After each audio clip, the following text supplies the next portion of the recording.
งบ่ายๆขึ้นมาอยู่วัดสุพรรณหาเบิ่งไม่กวดดาบไม่กวดอ่อนเราไปเห็ดดาบไม่กวดแข็งอยู่บนทางพุทธการเตะน้อยหลาย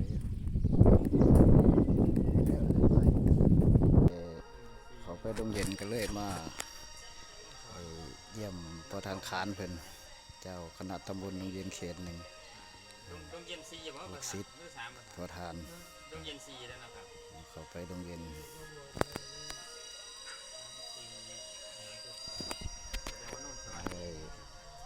ไปบุญสมหะบ้านดงเย็นบ้านนาทองก็เลยเขามาคารวะประธานเพิ่นกับประธานเพิ่นมัสการประธานเพิ่นเลยที่เขาไปดงเย็นบรรยากาศบุญสมหะบ้านดงเย็นบ้านนิมนต์ทางในหมดแล้วเนาะนิมนต์ทางในแล้วกันนะอ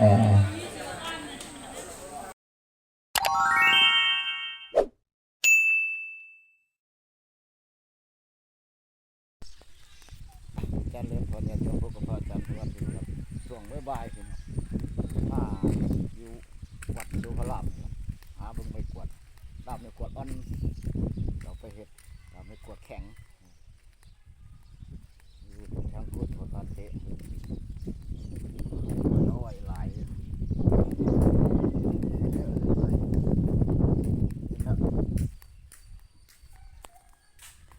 เป็นเฮียนนี่งามมีเฮียนนี่เอาไปหล่นได้ละหลายอันอยู่ตัวมีอยู่2-3 อันเบิ่งกัน2 อันได้2 อันบรรยากาศดีใช่ปะวันนี้อากาศครึมๆบนท้องฟ้าต้นมะขามใหญ่ทางนกยุงหญ้าก็เกิดหลายแล้วหญ้าก็เลยเขียวลำลายขนาดดอกหางนกยุงแรงก็สิไปบุญเบิกบ้านอยู่บ้านน้องเย็นแรงกลับมาเดี๋ยวจะไปเก็บภาพบรรยากาศให้พี่น้องเบิ่งบุญเบิกบ้านวิธีบ้านน้องเย็นแรงประมาณ6 โมงพระอาจารย์จะเดินทางไปตอนนี้อยู่วัดเดี๋ยวจะไปเก็บภาพบรรยากาศให้เบิ่งโอ้ท้องฟ้าก็ฝนสิตกหากบ่ตกเลยแต่หากตกแท้แล้วนะหากตกบ่แห้งหญ้าก็เหย้าเลยลึกขนาดหญ้าก็เลยเขียวแล้วเริ่มที่เขาหมูตัดหญ้าหมูเก่าอีก2 อันตัวนี้ก็เอาไว้อันนั้นไว้ทาสารไว้ทาสาร2 อันหนึ่งเอาไว้ทาอันนั้นห้องเรืออยู่อันหนึ่งนะของพี่พ่อเอาขึ้นไปเอาผ้าก็มาไว้เอาขึ้นไปเบิดเลย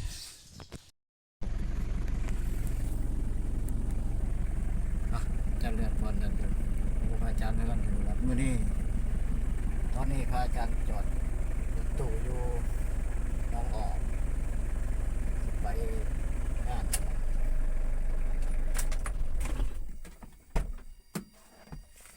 ลงไปคารวะประธานมันปะประธานลงไปกราบประธาน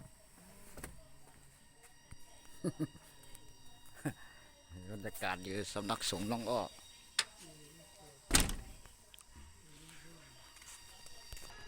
ผู้ดูสิแวะไปเขาไปดงเย็นกันเลยมาเยี่ยมประธานขานเพิ่นเจ้าคณะตำบลดงเย็นเขตหนึ่งดงเย็นซีว่าลูกศิษย์ประธานดงเย็นซีแล้วนะครับเขาไปดงเย็น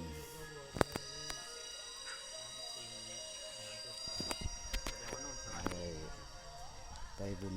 สมหะบ้านดงเย็นบ้านนาทองก็เลยเขามาคารวะประธานเพิ่นกับประธานเพิ่นมัสการประธานเพิ่นเลยที่เขาไปดงเย็น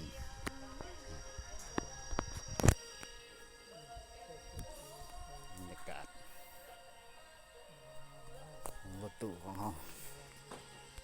รยากาศ เออบ รรยากาศบนสมหะบ้านดงเย็นบ้าน นิมนต์ทางในคนแล้วเนาะ นิมนต์ทางในแล้วกันนะ เออแค่นั้นเนาะครับวันนี้ไป คืออยู่นะ อันนี้วันกัน ยังพ่อเขานะ เจ้าที่การเองฐานะซิโร่เนาะเจ้าคณะตำบลตรงยินถูกหนึ่งห้าวัน เอาเก้าอี้ไปนั่ง วัด อยู่ โส หั่น ภารามพระพุทธเจ้าเพิ่งกันมาเดินทางมาถึงแล้วทางพ้นสว่างเนาะ เดี๋ยวจังหน่อย วันนี้มนต์พระคุณเจ้าเก้าลูกเนาะ แล้วพระอาจารย์ไปวันเนาะ จังหน่อยจังเขามันฮ้อนนั่ง จะมาสมศักดิ์สุกิตโตเนาะเป็น ถ้า เป็นก็ได้ ฐานเลขาเขาก่อน เจ้าคณะตำบลโรงเรียนเขตซองเฮาตำบลโนนสวรรค์พุ่นล่ะเพื่อน20 บาท บรรยากาศบุญสมหาบ้านหน้าท้องแม่ครูบาอาจารย์กำลังเดินทางมา จ่ายเองมาให้ที่1,100 บาทเนาะ สำนัก แม่ดี บ้านนาทองดงเย็น คนก็30 บาทแม่ครับ ปีนี้ คนก็คน20 สม บาท หาบ้านพ้นสว่างวันที่ คนก็คนก็20 บาท 9ที่9พ้นสว่างวันที่9 บรร บรรยากาศบุญสมหาบ้าน อนุโมทนาสาธุบุญกับผู้ บ้านนาท ร่ อ วมต่อง ยอดทุกคนเนาะวันนั้นไปหาผู้ซอยเป๊กคนคนนั้นเนาะต่อยอดไป อาจารย์ละหอนกำลังรอพ่อแม่ครูบาอาจารย์กับรอญาติโยมเพิ่นล่ะ พระคุณเจ้าแม่ ว่าอาจารย์เดินทางมาจากพ้นสว่างว่าเก็บภาพบรรยากาศให้เบิ่งบุญสมหาบ้าน ก่อนสิลงให้ลงหน้าก็ต้องเฮ็ดบุญสมหาบ้านก่อนพี่น้องญาติโยม มาหลายปีผ่านมาเนาะ ต้องเฮ็ดบุญสำหรับบ้านก่อนสิลงหน้าก่อนสิลงให้ลงหน้าเฮาก็เฮ็ดบุญสมหาบ้านให้อยู่ดีมีแรงให้เขามีน้ำมีอาหารสมบูรณ์ทุกสิ่งทุกอย่างน่ะ หาลูกเนาะ สิ่งทุกอย่าง 19 นาฬิกาตรงเขาเริ่มแก่ประมาณนี้ละพอดีก็นะกำลังเดินทางมา เจ้าที่การเองเพิ่งมา โอ้ผู้ซอยคือว่าผู้ซอยมาน้ำหลังหมู่ฮะ ด้วย ผู้ซอยคือว่าน้ำหลังหมู่ผู้ซอยสิเกียรติยังไงเนาะ ยุกแต่โพยังไปเอาควายแล้วได้ดาตะควายแล้วแต่บ่เป็นนี่มันเป็นแต่ยาค่ายเนาะมันเป็นแต่ยาค่ายเด้ว่าควายก็ได้ น้อยกันคนเสมอกันช่วยกัน มาเบิ่นแล้วพระ ว่างานดูว่าเวลาเชิญเขาแก่เขาทั้งในเวลามันทำแก่กันน้อยเนาะ ซอยต่อยขึ้น เอาไปเริ่มถูกสมุนส่วนบรรยากาศเวลาความเพียร ทั้งหมดมื้อเช้าก็เอาถวาย ตามนี้ ฝากบรรยากาศทุกพื้นที่ก่อนสิลงให้ลงหน้าก็ต้อง เบิกบ้านเนาะ บุญเบิกบานเฮ็ดบุญเบิกบานก่อนบ้านนาทองโรงเรียนนาทอง บริวิญญาณทั้งหลายทั้งปวงนั้นออกไปนี่พุทธกาลเพื่อเตรียมความพร้อมซ้อมให้ดีท่าทีส กำลัง มา เลยนะนี่รักบ้าน ว่าจะสุขุมมันมาเอาตามมาปูตอกันเงาผู้บ่สะดวกจะนั่ง รอ นั่งพระ เจ้า เพียร คณะตำบลดงดินเขต 2 เทียน2,000 ปีที่รอจุดใกล้จะดับสิ้นสุดลงแล้วนะปากสู่เจ้ายังโง่เขาเบาปัญญาอีกไม่ช้าเทียนคงดับทับความดีแสงเทียน2,000 ปี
ตัวนี้ไปให้อาจารย์เอ็มเด้อให้อาจารย์เอ็ม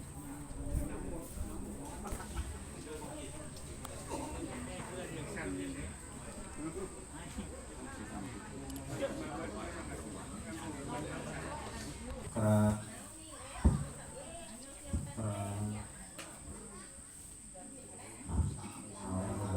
จะไปต้องเชิญกล่าวคำบูชาพระรัตนตรัยรอบเรียงขันนะครับเอเมนะสักการะตังพุทธังอภิปูชยามาเอ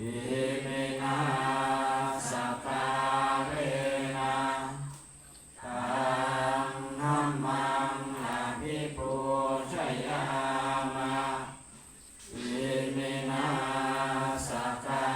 ระตังสังฆังอภิปูชยามาตังสัมมาสัมพุทโธภะคะวา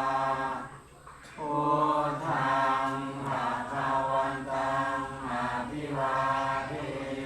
มิสาวาคาโตภะคะวะตาธัมโมธัมมังนามัสสามิสุปฏิปัน มาถึงน้องอ้อมารับครูบาสันเพิ่นไอ้พี่น้องมาเบิ่งลิงแม่ลิงหยอกกันอยู่รถเข็น โอ้ผู้ประทานไปแล้ว ลิงหยอกกันอยู่รถเข็น ป้าจะห้าม ไปแล้วบ่ ไม่ได้ อย่า ออ ทิ้ ก ง กัน มัน ทาง ส ลง ลา บ้า ด นอาจารย์เดินทางมาฮอดบ้านดงยินนาทอง สลาดเด้นะครับบ่แม่น ญาติโยม สลาด กำลัง เข้าโรงเรียนเป็นสลาดลี บาทแต่ละบ้านนี่บ่คือกัน คนจะได้เนาะ ทางบ้านพระอาจารย์สวด อาจารย์จบ สวดพระวงศ์เราจังใส่บาตร โชค ทางโรงเรียนเพิ่น โชคโก ใส่บาตร ก็ ก่อน ฉลาดโกงอาจารย์สุ สภาบ้าน ฉลาดที่โกงฉลาดที่หลักฉลาดที่ตัวบัดแนวเรียน ญาติโยมเพิ่นหลายเลยเพิ่นตักบาตรใส่บาตรของครูอาจารย์ เอาโอเคมาเลยสะดวกหรือบางคนบอกสะทุกรถ ครูอาจารย์มื้อนี้เช้านี้ จะสะดวกอ่ะ เจ้าคณะตำบลดงเย็นเขต2เพิ่นบ่ได้มาเพิ่นส่งน้องมาบรรยากาศตักบาตรบุญสมหบ้านดงเย็นนาทอง เอากระไรอาจารย์ ก่อนสิลงให้ลงนา สบายสบาย ก่อนเพิ่นสิลงให้ลงนาเพิ่นก็เฮ็ดบุญสมหบ้านให้ก่อนบ้านโพนสว่างกับวันที่9วันที่9เดือนหน้าบุญสมหบ้านคือกันนี่ว่าเก็บภาพบรรยากาศให้พี่น้องทาง YouTube เฮาเบิ่งแต่ละพื้นที่ที่น้องทางไทยหรือทางลาวหรือทางต่างประเทศสิคือกันบ่ ท่าน แต่ละ เจ้า บ้าน ธิการเอธนสิโลปฏิรานุเทระพระพุทธเจ้าทุกรูปเป็นความเคารพเนาะตอนนี้มาเป็นการไปตักบาตรก่อนเป็นจนพี่น้องเอาตุกโมกกันเนาะ เขาแบ่งตะเขตได้เด้อบ่จันรุ่น สาง จันรุ่น นั่นแหละมันยังไง เขาแบ่งกันเขตได้ นั่นแหละ เขาแบ่งกันตะเขตได้ นี่แหละยิ่งเท่ไว้หลายได้ เส้นกลางตัวนี้บ่เนี่ย พังทั้งพี่พังพุ่นเป็นหน้าท้อง กระยองกัน บ้านนี่ ถึงแล้ว งุ่มพุ่นเด้อบ่ ต่อเลยเนาะ หน้าท้อง วันนี้วันเสาร์แห่งชาติเนาะพี่น้องเนาะเอาได้พักได้ผ่อนลูกหลานกัน ของดงเย็นหรือหน้าท้อง เขาก็ได้อาทิตย์นึง ดงเย็นเหรอ เบิ่งแย่งซอยกันประถมมัธยมกัน โอ้ดงเย็นลงมาพุ่น เป็นหน้าที่ทุกคนมีหน้าที่ ดงเย็นนะ ทำหน้าที่ให้ดีที่สุด ดงเย็นพังพุ่นเนาะ พ่อแม่เลี้ยงดูลูกหลานมื้อนี้โอ้ยาก เขาเอาเส้นกันเนาะเขาเอาเส้นน่ะเป็นนั่น ฮะลูกซ้ำมักต่างหักหลานซ้ำมักเป่าเป็นว่าโบราณ สองหมู่บ้าน มาบอก พี่น้องสองหมู่บ้านไอ้ ใส่ค่าโลก แบ่งกัน ค่า คือกันสองหมู่บ้าน ส่งเสียง คือ เขาเรียน กับบ้าน ดูแล อาจารย์ อบรม สอง พ่อ หมู่บ้านคือกัน คุณงามความดี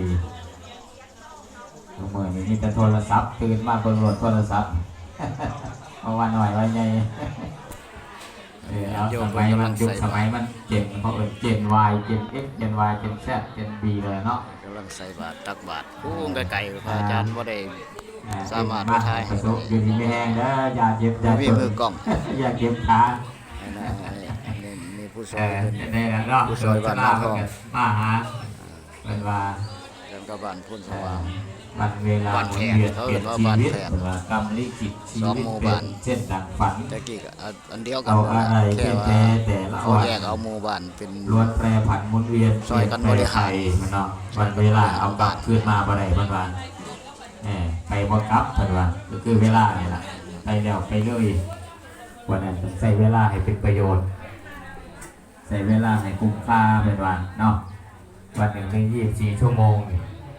คนใส่ให้มันเป็นประโยชน์เพิ่นว่าให้มันมีคุณค่าเนาะตักเตือนแนะนำกันเนาะพอได้กอบจิตเป็นสตินอนนำใส่ใจ ญาติโยมหลายเนาะ รวมจิตรวมใจ ใส่บาตร ทำบุญ ใส่บาตรตั้งแต่เช้าวันแล้ว ทำพระบุญเบิกบานให้เฮา สัมหะบุญเบิกบ้านตรง ได้ นี้นา โอ ทอง กาสตั้งแต่วันเสียมาแต่วันพฤหัสศุกร์แล้วก็มื้อนี้มื้อสุดท้ายมื้อเสาร์เนาะทำบุญตักบาตรถวายพระทหารพระพุทธเจ้าเพิ่นเพื่อความอยู่ดีมีสุขอยู่เย็นเป็นสุขเนาะในจิตในใจเฮานี่ล่ะน้อมนำเอาจิตใจใจเป็นนายกายเป็นบ่าวปราดกล่าวไว้นั่นว่าใจเป็นใหญ่เป็นประธานการทุกอย่างใจเป็นผู้เนรมิต สำหรับคลิปนี้ ครับคลิป อาจารย์ก็จะขอจบคลิปสำเนียง ทุก พี่น้อง สิ่งสร้างอะไรายหรือดีอยู่ที่ใจเนาะ ก เป็ ด น ไลค์ ว่าก ดกระดิ่ง อยู่ เพื่อ ที่ใจ ฝากคลิป เท่านี้ นี้ แหละสำเร็จ แล้ว ใน พอ บุญ กันใหม่ บุ ค ญ ลิป อยู่ หน้า ที่ใจเท่า เอา นี้แหละ บุญมาฝากพี่น้องทาง YouTube ของเฮาพี่น้อง คิด ดี ดี อายุวัน พูดดี สุข แล้วก็ทำดี จะเริญพร ชีวิตมันจะดีเอง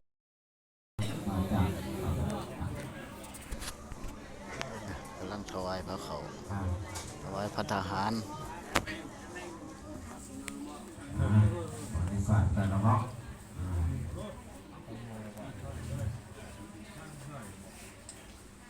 ถวายพระทหาร ที่โมง55 นาที ก็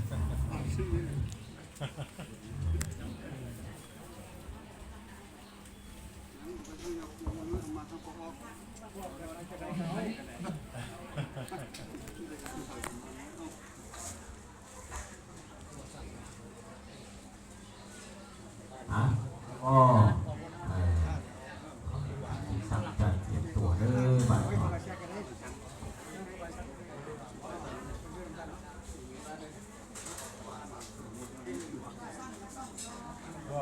บอกคนในจุดเกิดเด้อ เข้าไปเป็นการแจกเจียมตัวเมื่อวันโมสัตจบพร้อมกันตามถวายพระทหาร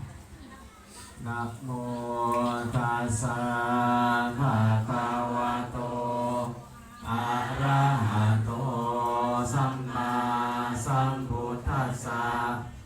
นะโมตัสสะภะคะวะโตอะระหะโตสัมมาสัมพุทธัสสะนะวัตเมธานังอาสวะกยาวหังนิพพานังปรมังสุขังนิพพานะปัจจโยโหตุอิมานิมะยังพันเต